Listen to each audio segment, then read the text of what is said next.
Morning Sun Coast. Would you say it with us?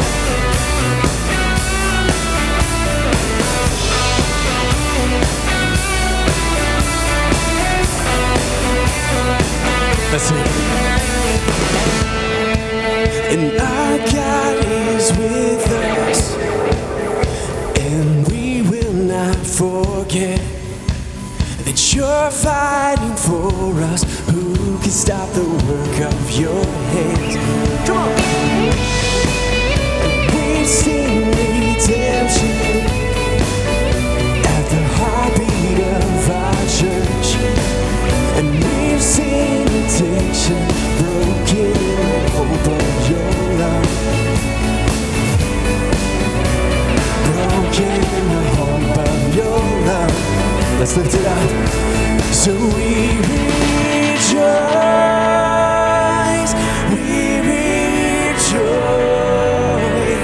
for you have come. Emmanuel, Emmanuel, our King has come. Come on!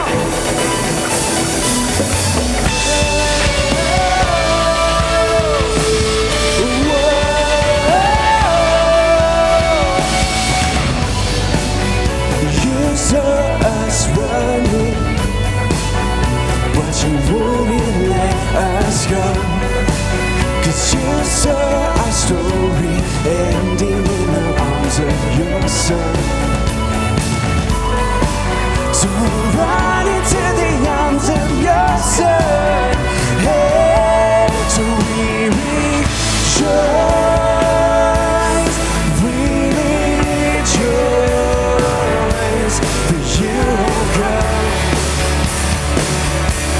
Emmanuel, Emmanuel, our King has come.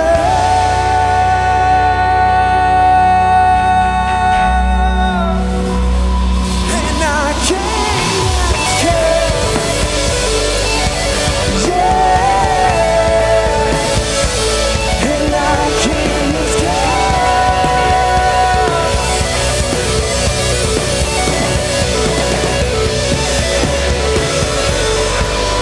Sing. Come on, we shout. Let's put our hands together this morning. Let's wake up. Our God, you came to us. Come on, lift this up. We sing, we shout. 'Cause in our city you have moved. Our God, you came to us. Come on.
Vast to climb.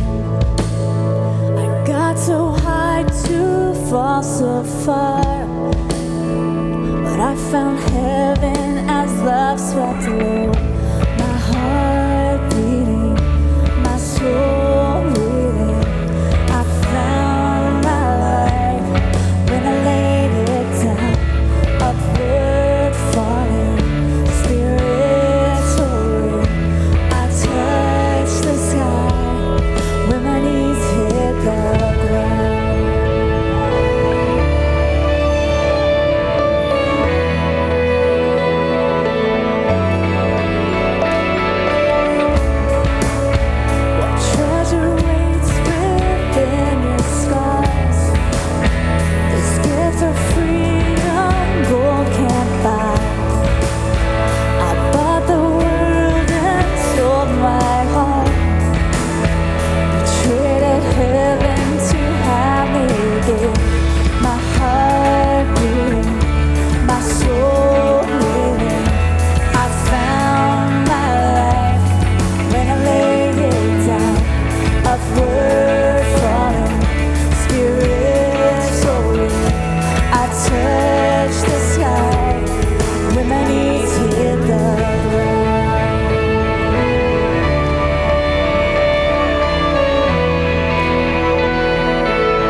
sin,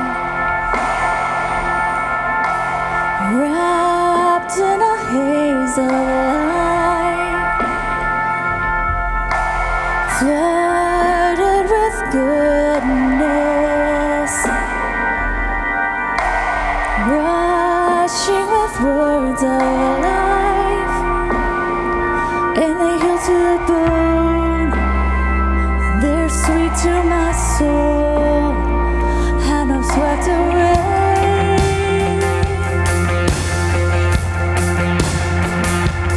I am good, you say I'm good.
a storm, clouds raging deep within. The Prince of Peace came bursting through the wind. The violent sky held its breath, and in your light I found rest. Sailing through the night, riding on the storm, staring down the fight. My eyes found yours, shining like the sun, striding through my fear. The Prince of Peace met me there. You heard my prayer.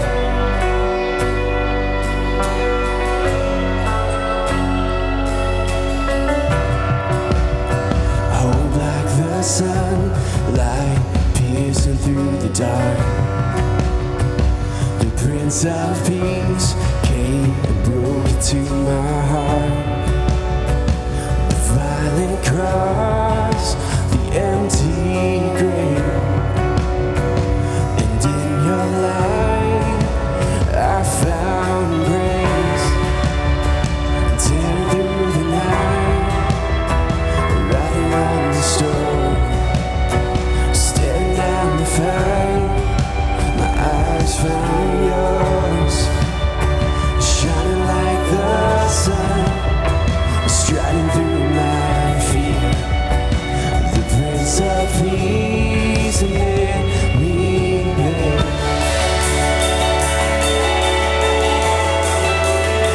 And you're always there. And you hear my prayer. Recognize that His love surrounds you right here where you stand. Let's sing this out, come on. Your love surrounds me when my thoughts wage war. The night screams terror, then your voice will roar. Come death or shadow, God, I know your light will lead me there.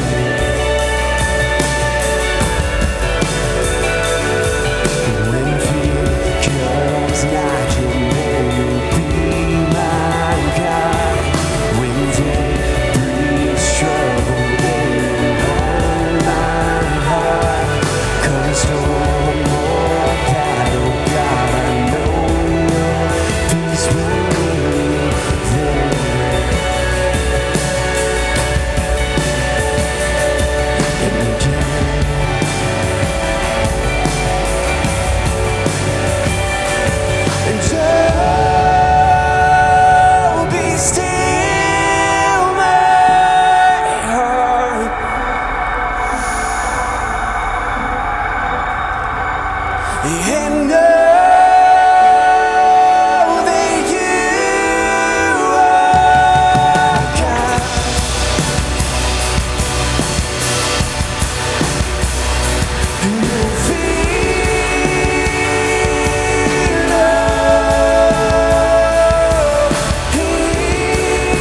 and my soul will ever know that you are God.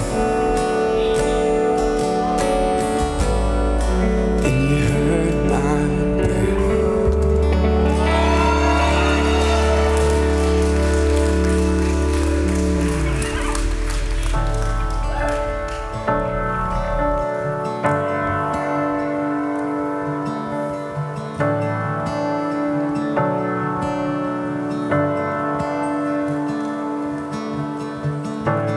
Can't go back to the beginning. Can't control what tomorrow will bring. But I know here in the middle is a place where you promised to be. Lift your voice. I'm not enough unless you come. Will you meet me here again? 'Cause all I want is all you are. Will you meet me here again?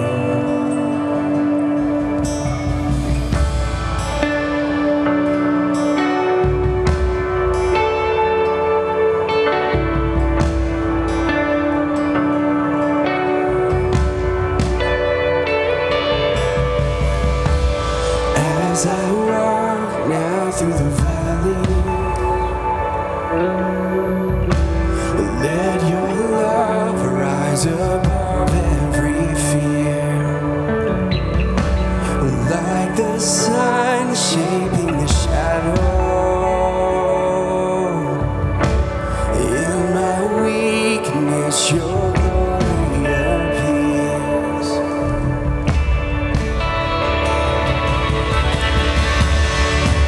I'm not enough unless you come. Will you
guys so much for singing with us. You may be seated.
That's right. You guys are amazing. Thank you so much for affirmation. You know, I think it's more about humiliate the pastor, embarrassing. So, and I want you to know I appreciate it. So anyways, I need that. So it's good to see you today. Thank you so much for being here. I got to tell you, the energy that you guys bring really helps me be at my best. So I love you too. So thank you so much. Well, a lot of good things happening. You know, last week we were announcing all the things about, you know, the oil change. And we had that yesterday for the first time in our new garage. And about 25 people had their oil changed, cars washed, vacuumed. And the guys were there. It was a lot of fun. So part of our community is giving back. And we're going to talk about that in the next couple of weeks strongly. But, you know, there's good things, the oranges that we picked. And those things, I think about $1,500 was brought in benevolence. And that money will be distributed. Suncoast-cares.com is the benevolent website that we're using. If you have a stimulus check and you say, you know, I don't really need this, can you give it to somebody who really does? We want to know everyone is thoroughly screened. We do the best we can to make sure that people who really are in desperate need, who've really gone through serious loss, have some resource available to them. And it's not just that, but a variety of ways we do that. And Susan helps us with that. So if you'd like to do that, suncoast-cares.com is a website we created where you can make a donation or you can send people who need help. And they need to be in the Sarasota area, but we'll give them some help too. As long as we have money, we're going to give it away. Fair enough? Doesn't help us to keep it. We want to make sure it's transferred out to people who need it at this time. So we've been talking about in this series, values. The week one, we talked about the foundation of values. The second week, we talked about, Rick and I did, about how health is important. Health is your first wealth. Then I had my brother on stage. We talked about the value of the family name, how their name has meaning and importance. As it did in the biblical times, it still does today. And last week, the value in our financial integrity. And Josh and Rick were on stage last week, and I know them both very well, but how that sometimes we go after something and we get it and we realize it's not really what I thought it should be. And there are greater values in life than just money and resource. It's about family units, so we think that's important. Today we're going to deal with one of the primary values of Suncoast, and that's this: we're a hospital, not a courtroom. In Matthew chapter 7, listen to what Matthew says. This is Jesus talking. Do not judge, or you too will be judged. For in the same way you judge others, you will be judged. And with the measure you use, it will be measured to you. Why do you look at the speck of sawdust in your brother's eye and pay no attention to the plank in your own eye? How can you say to your brother, let me take the speck out of your eye, when all the time there's a 2x4, it's my interpretation, in your own eye? You hypocrite. First take the 2x4 out of your own eye, and then you will see clearly to remove the speck from your brother's eye. So really interesting. You know, don't judge, and you shouldn't be judged. I like this topic, and I've been thinking about it a long time. And we say, you know, don't judge. And the word there in Greek really means don't condemn. Another meaning is don't damn. Don't damn others, or don't judge others, don't condemn others, and you will not be judged. For a while there, we bought the website. We don't give a damn.com. I thought, you say, you bought that? We did. It cost us like $20 but for the year. But why would you buy that website? I was going to preach on that, and maybe you will someday. But here's the point. We don't give a damn doesn't mean we don't care. It really means we choose not to damn people for the decisions they make. We choose not to judge people. So it's kind of a play on words. So you can take a phrase that you think means something else and twist it around to make a great point of who we are. So I asked my Thursday morning men's group to describe a hospital. And here's some comments. At a hospital, the goal is healing. Their goal is to keep you alive. One of the things they brought up, there are many levels at a hospital. It's not a one size fits all. Some people come into the emergency room and they need critical care. Then some people are on the cardiac floor. There's the birthing area. There's the cancer center. Hospital, particularly a public hospital, is a place where you all can receive care. You don't even have to have insurance. When they come in, they're required to treat you. A hospital is the place where the goal of the hospital is to keep you alive. So we're a hospital at Suncoast, not a courtroom. What's a courtroom? A courtroom is a place where the goal is not keeping me alive. The goal is justice. I grew up in church. I don't apologize for that. And there's some really good things about growing up in church and some not so good things about growing up in church. Some of it does damage, but some of it didn't do damage. See, the community aspect, I belonged. That was strong in church. I went to church. I was part of this church community. I appreciated that. I used to think that community was the best church in the world. And for me, it was. And I'm okay with that. The feeling that I belonged was important for my development. The fear, though, that I was taught was not so good. So you take the good with the bad. One of the things I learned early on in life is, and as far as teaching, is that, it's like eating fish. Some people, there's a lot of good things in everything. You just got to learn to pick out what's good and leave the bones. And some teaching has a lot of bones. And one of the things the church has taught over the years is that, just eat it. And people have this bone stuck in their throat. And they don't go back to church because they tried to swallow that which was not good or that which was not true.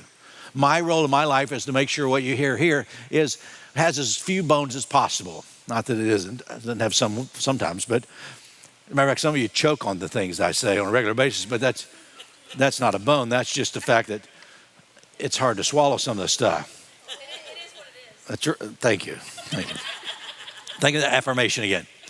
But when the courtroom aspect of church is dominant, when the sermon each weekend is to make you feel guilty or to make you feel afraid so that I can get you to do what I want you to do, so that, that you're not accepted by God. As a matter of fact, the only way you are accepted, every week I have an altar call and you have to come and pray again and accept Christ again so you can feel this acceptance. I think that misses the point. When every action and every thought is judged regularly. See, my life when I grew up in church was always being judged. I always had this fear of punishment. The word hell was a scary word. It wasn't healthy. And in many ways, as I think about it, it reflects the Pharisees' attitude in Jesus' day. A few years ago, we decided to take a family trip and we all got on the Delta to fly to Canada. All 12 of us, we had to have this identification. To get to Canada, you have to have something called a passport. And we all had them, and of course, nothing ever goes as smooth as we like, but we all had to have this identification to get there. They won't let you onto the plane that's going to another country without a passport. But here's the crazy thing. I know who I am. Why do I have to prove it? You just do. At Suncoast, who are we? What do we believe? Prove it. See, I hear a lot of this is what I believe, and I go, no, you don't. Because your life does not say that at all. But our life says this is what, see, you can look at how somebody lives and determine what they really believe is important. If somebody works 12 hours a day and they're just all about money, or maybe 18 hours a day, it's about, some people it's about acquiring more. And you look at another person doing the same thing, it's about survival, just getting by. So all these different things we have to determine who we are. But as a community at Suncoast, who are we? Why do we act the way we do? What are our values? And I want to tell you, if you're here, you're part of our community. Someone said, well, what do I do to go through membership class at Suncoast? I want to be a member.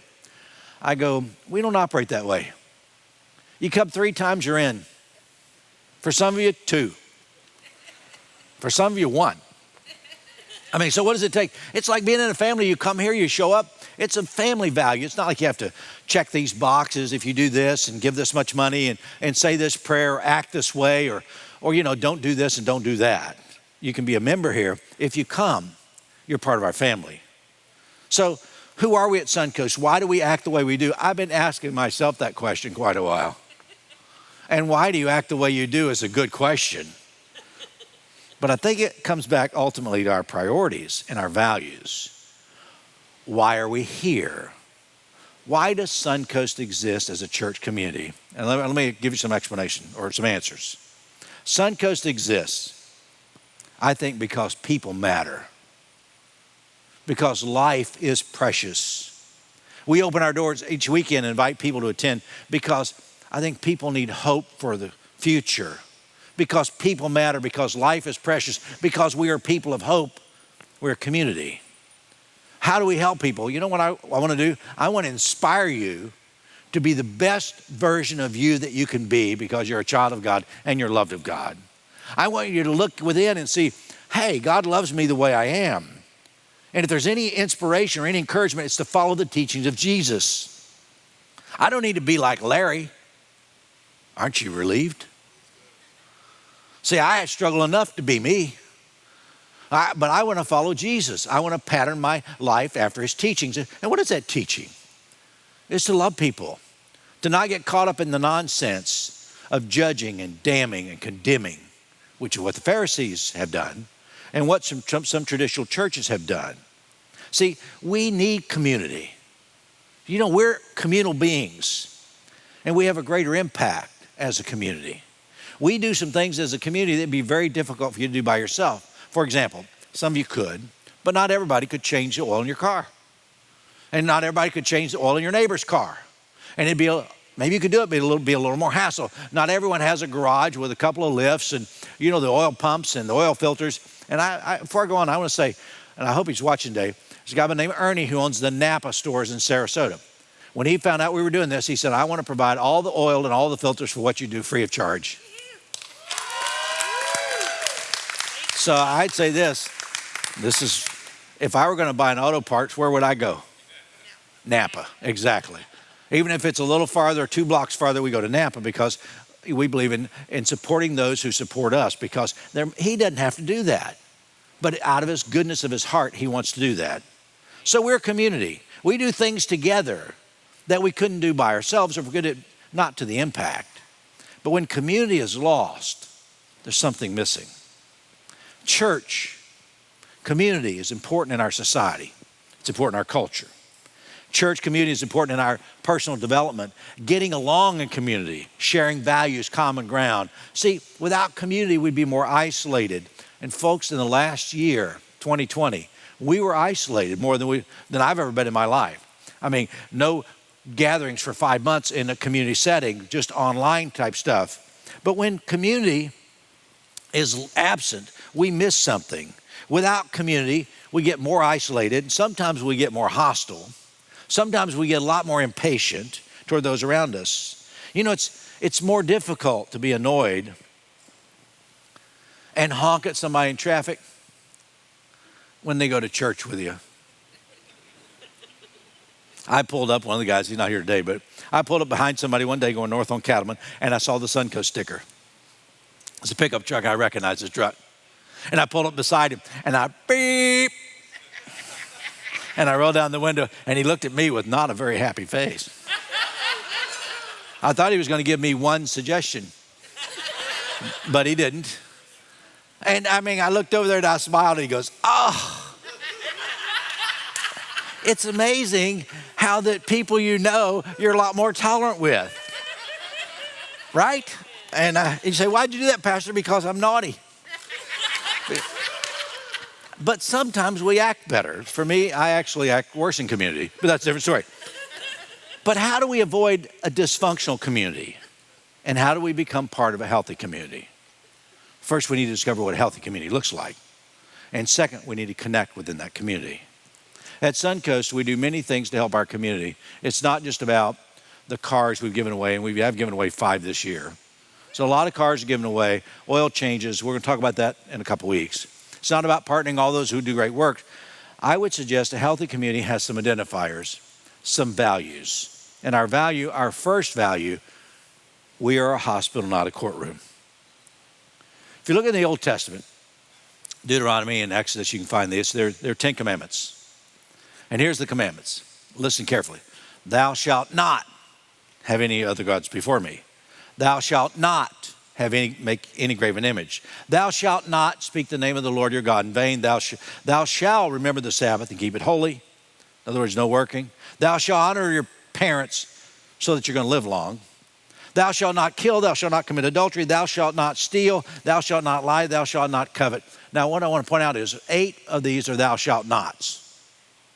Don't do these things. 8 negative, and the other 2 are threats. I love the threats. What are the threats? Well, remember the Sabbath, keep it holy, no work. You need to do that. But honoring your parents so that you will live long. I want to tell that to my kids. You want to live long? Yeah. That's important. And that doesn't say anything about grandparents. Go ahead. You're not my kids. You're my grandkids. And we give them a license to do whatever. But are the 10 commandments important? And the answer is yes. They've been used as societal norms or these overriding structure for the foundation of societies, not just our country, but many countries. However, when our life and faith is determined by what we do not do, our faith can become a judgmental faith. When justice becomes the primary emphasis in community, judgmental attitudes abound. I know, I've grown up in it. Deuteronomy is full of reminding Israel about blessings and curses. Blessings to those who follow the rules and curses to those who don't break the rules. But the next level in this is going to Job of judgment is based on evidence. So let's see how your life is going. If your life goes well and you're healthy and you've got plenty of resource, you must be following the rules. And if your life has illness or you lose loved ones or resources, you must have broken the rules. And the book of Job is all about this story. Let me sum up this big book in just a few statements. Job is in the Old Testament to tell a story. There's a guy who is righteous.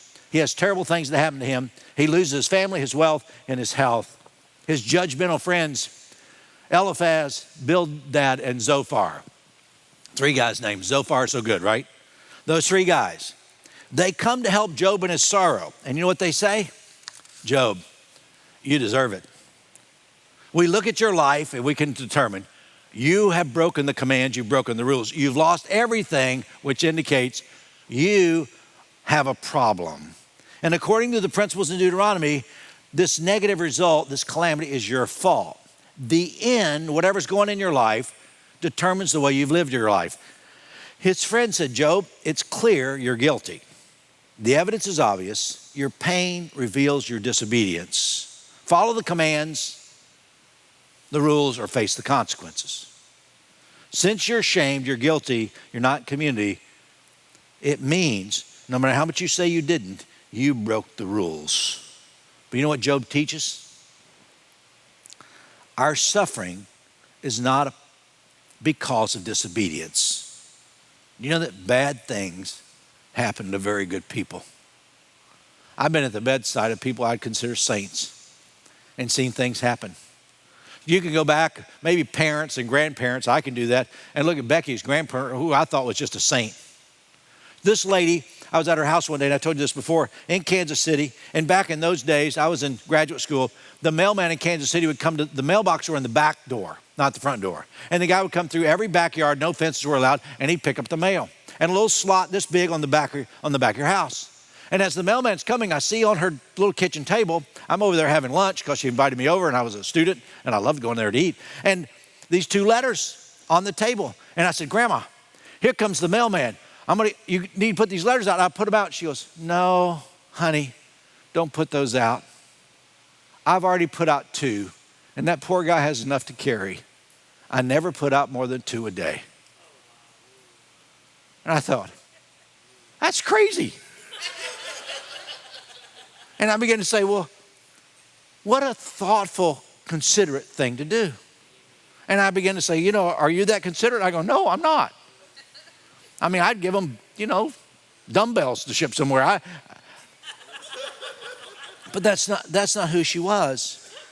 But I'll tell you, there's a point in her life where she reached the end of her rope and she passed away. Did she die because there was some sin in her life or some disobedience? She didn't obey the rules? No. She died because that's part of life. We are born, we grow up, we reach maturity, we age, we hit the status to where maybe, and I'm going to go there, when I'm 150, I'm going to die. Unless I speak unkindly to Becky, and I may be sooner. But Job teaches us that bad things happen to good people. Christians, Christ followers, good people can suffer and go through agony, and it's not their fault. When we study the life of Jesus, we discover repeatedly, Jesus goes to those who are religious outcasts, tax collectors, the woman caught in adultery, lepers, ordinary people who have issues where the religious community said they're lawbreakers or they wouldn't have this. And he goes to those and he tells them they're part of the kingdom of heaven or the kingdom of God. So hear me clearly. The emphasis with Jesus was not about judgment. It was about acceptance. Jesus modeled the phrase, we're a hospital, not a courtroom. Some people say, where'd you get that phrase? I said, we got it from the teachings of Jesus. In Mark chapter 2, he says, it's not the healthy who need a doctor. It's the sick. I've not come to call the righteous, to enforce this justice mentality, but sinners. I've come to heal the broken. There were no hospitals in Jesus' day. What would happen if you got sick?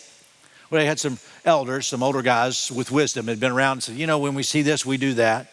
And one of the things the family guru would do, they'd bring you in, and the only medicine they had was probably some kind of oil, antiseptic. So they'd say, put oil on them and pray for them. That's the best we can do. And sometimes people died. When Jesus healed people, it was amazing. He didn't want something from them. He always wanted something for them. For many years, I was part of the denomination. I pastored in that church for 17 years. And it had an interesting structure. It had a district superintendent who was over about 60 or 70 churches. And I was part of 2 districts in Florida. And in one district, one superintendent came to me and he was always, hey, I need for you to be a part of the team. I need for you to give this money. I need for you to be on this committee. I need for you to do this. I need for you to do. I need for you to do. And every time he'd come, I'd go, oh, what does he want this time? I moved to North Florida. The district superintendent would stop by and automatically had my guard up. And this is what he'd say, is there anything I can do for you? What can I do to help you be better? And I want to be a part of a church that says it's not what you can do for me, but it's what we can do for our community. And see, it's not that I want something from you, I want something for you. And what I really want for you is this understanding that God loves you and that you don't have to perform. So what about the rules? I think this love ethic supersedes all the rules. I think that when we love people, it makes a huge difference. What do you think about guidelines? I think they're okay. I think we all have structure.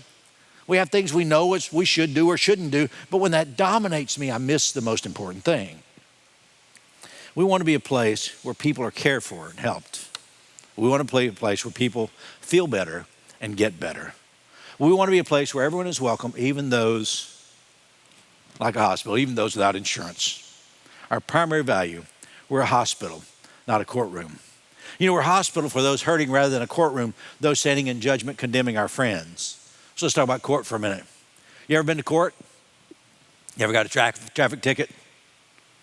I may have gotten 20 before I was 20. Slacked off since then, but court for tickets, or let's get more personal. Ever been there for a divorce? How about criminal court, civil court? What's the goal of court? Justice. Justice and often punishment. Some people, when they view their relationship with God in these terms, they miss the best. At Suncoast, we are not a courtroom. You ever been to a hospital? I have. Been there when I broke my arm. I was there when my children were born. I was there when my injury-prone daughter Stacy was there more than once. I was there when I had kidney stones a few years ago. I was there a couple of years ago when I had heart issues. I had heart ablation. People say, I didn't know you had that. Yeah, I did. I told my mother it was no big deal. I didn't even tell her until after it was over. You know, she fussed at me. Strong. And then 2 weeks later, she was in the hospital with pneumonia and she never called me. Hello. What goes around comes around. Anyway, that's my mother. And if it's not one thing, it's your mother. So, Mom, I hope you're watching this. And she watches a lot. I have to be careful. But there is an emergency room at the hospital. There's no emergency room at the court.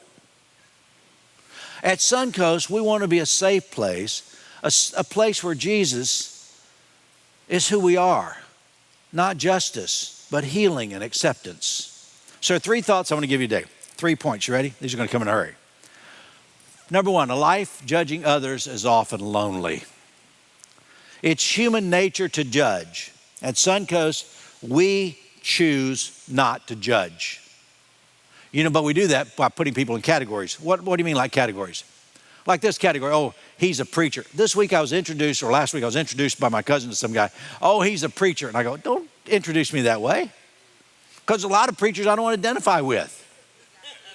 Right? I mean, I'd much rather be introduced as a pastor than a preacher, because preacher has this negative connotation. Would you like to be put in a category? How about this? Oh, she's an attorney. A banker. A used car salesman. Or he was in jail. Or the worst of all, he's a fishing boat captain. Just kidding. That's not even in my notes. I just brought that in. But here's the worst label. They are Christians. And it's not meant to be positive. See, judgment is a process of evaluating. We do this naturally as human beings. I love the loopholes when attempting judging. I'm not judging. Here's a loophole. I'm not judging them. I'm just evaluating them. I'm not criticizing them. I'm just critiquing them. See, a tone of judgment is harsh, critical, and damaging. We make judgments, decisions every day, and that's okay.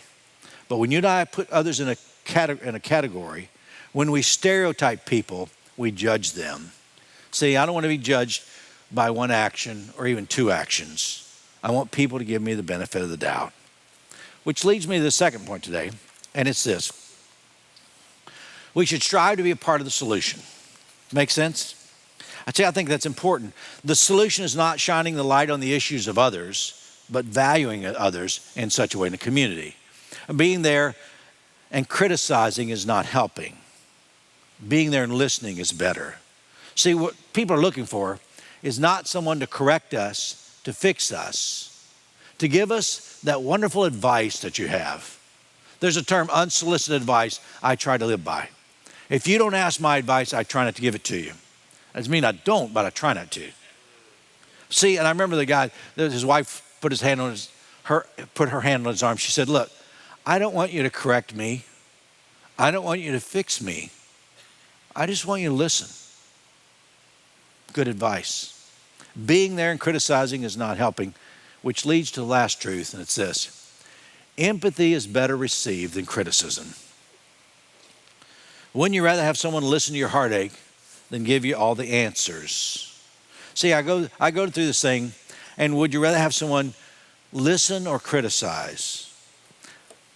Jesus came to start a revolution, a nonviolent revolution. He came to correct some of the misunderstandings of who God was.